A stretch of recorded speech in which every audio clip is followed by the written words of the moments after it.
হরে কৃষ্ণ। প্রিয় শ্রোতাগণ, আজ পর্যন্ত আমরা অধ্যয়ন করেছি শ্রীমদ্ ভগবদ্গীতার 16টি অধ্যায়। বন্ধুগণ, শ্রীমদ্ ভগবদ্গীতার শ্লোকগুলি বাংলাতে সম্পূর্ণ অধ্যায় জানতে গেলে আমার এই অরিন্দম বেরা ইউটিউব চ্যানেলটি সাবস্ক্রাইব করে সঙ্গে থাকুন। অধ্যায় নাম্বার 17। অধ্যায়ের নাম শ্রদ্ধাত্রয় বিভাগযোগ। অর্জুন উবাচ। অর্জুন জিজ্ঞাসা করলেন, হে কৃষ্ণ, যারা শাস্ত্রীয় বিধান পরিত্যাগ করে শ্রদ্ধা সহকারে দেবদেবীর পূজা করে তাদের সেই নিষ্ঠা কি সাত্ত্বিক, রাজসিক না তামসিক? শ্রী ভগবান উবাচ। শ্রী ভগবান বললেন, দেহীদের স্বভাবজনিত শ্রদ্ধা 3 প্রকার, সাত্ত্বিকী, রাজসী ও তামসী। এখন সেই সম্বন্ধে শ্রবণ করো। হে ভারত, সকলের শ্রদ্ধা নিজ নিজ অন্তঃকরণের অনুরূপ হয়। যে যেই রকম গুণের প্রতি শ্রদ্ধাযুক্ত সে সেই রকম শ্রদ্ধাবান। সাত্ত্বিক ব্যক্তিরা দেবতাদের পূজা করে, রাজসিক ব্যক্তিরা যক্ষ ও রাক্ষসদের পূজা করে এবং তামসিক ব্যক্তিরা ভূত ও প্রেতাত্মাদের পূজা করে। দম্ভ ও অহংকারযুক্ত এবং কামনা ও আসক্তির প্রভাবে বলান্বিত হয়ে যে সমস্ত অবিবেকী ব্যক্তি তাদের দেহস্থ ভূতসমূহকে এবং অন্তরস্থ পরমাত্মাকে ক্লেশ প্রদান করে শাস্ত্রবিরুদ্ধ ঘোর তপস্যার অনুষ্ঠান করে, তাদেরকে নিশ্চিতভাবে আসুরিক বলে জানবে। সকল মানুষের আহারও 3 প্রকার প্রীতিকর হয়ে থাকে, তেমনি যজ্ঞ, তপস্যা এবং দানও ত্রিবিধ। এখন তাদের এই প্রভেদ শ্রবণ করো। যে সমস্ত আহার বায়ু, সত্ত্ব, বল, আরোগ্য, সুখ ও প্রীতি বর্ধনকারী এবং রসযুক্ত, স্নিগ্ধ, স্থায়ী ও মনোরম, সেগুলি সাত্ত্বিক লোকদের প্রিয়। যে সমস্ত আহার অতি তিক্ত, অতি অম্ল, অতি লবণাক্ত, অতি উষ্ণ, অতি তীক্ষ্ণ, অতি শুষ্ক, অতি প্রদাহকর এবং দুঃখ, শোক ও রোগপ্রদ, সেগুলি রাজসিক ব্যক্তিদের প্রিয় হয়। আহারের 1 প্রহরের অধিক পূর্বে রান্না করা খাদ্য, যা নীরস, দুর্গন্ধযুক্ত, বাসি এবং অপরের উচ্ছিষ্ট দ্রব্য ও অমেধ্য দ্রব্য, সেই সমস্ত তামসিক লোকদের প্রিয়। ফলের আকাঙ্ক্ষারহিত ব্যক্তিগণ কর্তৃক শাস্ত্রের বিধি অনুসারে অনুষ্ঠান করা কর্তব্য। এভাবেই মনকে একাগ্র করে যে যজ্ঞ অনুষ্ঠিত হয় তা সাত্ত্বিক যজ্ঞ। হে ভরতশ্রেষ্ঠ, কিন্তু ফল কামনা করে দম্ভ প্রকাশের জন্য যে যজ্ঞ অনুষ্ঠিত হয় তাকে রাজসিক যজ্ঞ বলে জানবে। শাস্ত্রবিধি বর্জিত, প্রসাদান্ন বিতরণহীন, মন্ত্রহীন, দক্ষিণাবিহীন ও শ্রদ্ধারহিত যজ্ঞকে তামসিক যজ্ঞ বলা হয়।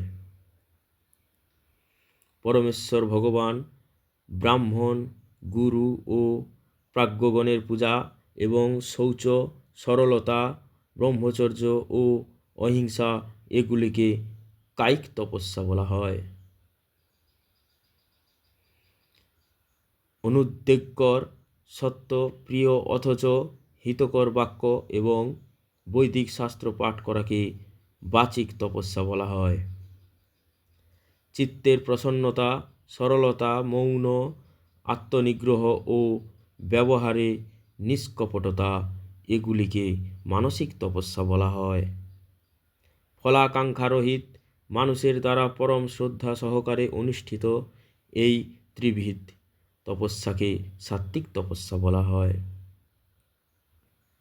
শ্রদ্ধা, সম্মান ও পূজা লাভের আশায় দম্ভ সহকারে যে তপস্যা করা হয় তাকেই এই জগতে অনিত্য ও অনিশ্চিত রাজসিক তপস্যা বলা হয়।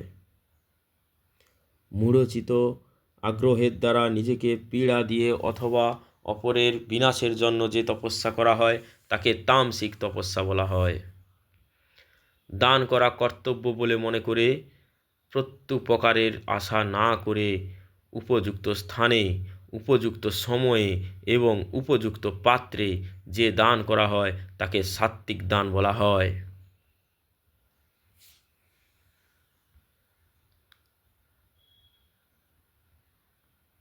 যে দান প্রত্যুপকারের আশা করে অথবা ফল লাভের উদ্দেশ্যে এবং অনুতাপ সহকারে করা হয় সেই দানকে রাজসিক দান বলা হয়। অশুচি স্থানে, অশুভ সময়ে, অযোগ্য পাত্রে, অনাদরে এবং অবজ্ঞা সহকারে যে দান করা হয় তাকে তামসিক দান বলা হয়।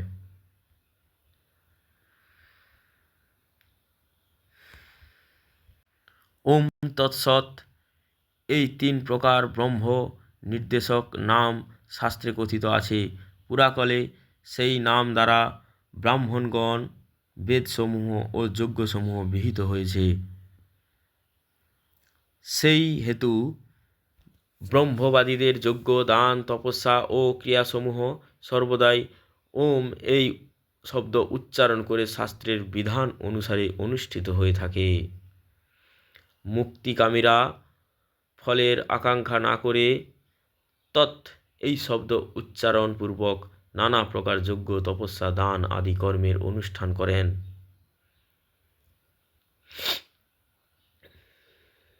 হে পার্থ, সৎভাবে ও সাধুভাবে সৎ এই শব্দটি প্রযুক্ত হয়। যজ্ঞে, তপস্যায় ও দানে সৎ শব্দ উচ্চারিত হয়, যেহেতু ওই সকল কর্ম ব্রহ্মোদ্দেশক হলেই সৎ শব্দে অভিহিত হয়। হে পার্থ, অশ্রদ্ধা সহকারে হোম, দান বা তপস্যা যা কিছু অনুষ্ঠিত হয় তাকে বলা হয় অসৎ। সেই সমস্ত ক্রিয়া ইহলোকে ও পরলোকে ফলদায়ক হয় না। হরে কৃষ্ণ। প্রিয় শ্রোতাগণ, এখানেই শ্রীমদ্ভগবদ্গীতার সপ্তদশ অধ্যায় সমাপ্ত হলো। এরপরে আমরা পরের ভিডিওতে অষ্টাদশ অধ্যায় অধ্যয়ন করব, অর্থাৎ শেষ অধ্যায় অধ্যয়ন করব। হরে কৃষ্ণ কৃষ্ণ কৃষ্ণ হরে হরে, হরে রাম রাম রাম হরে হরে। জয় শ্রীকৃষ্ণ।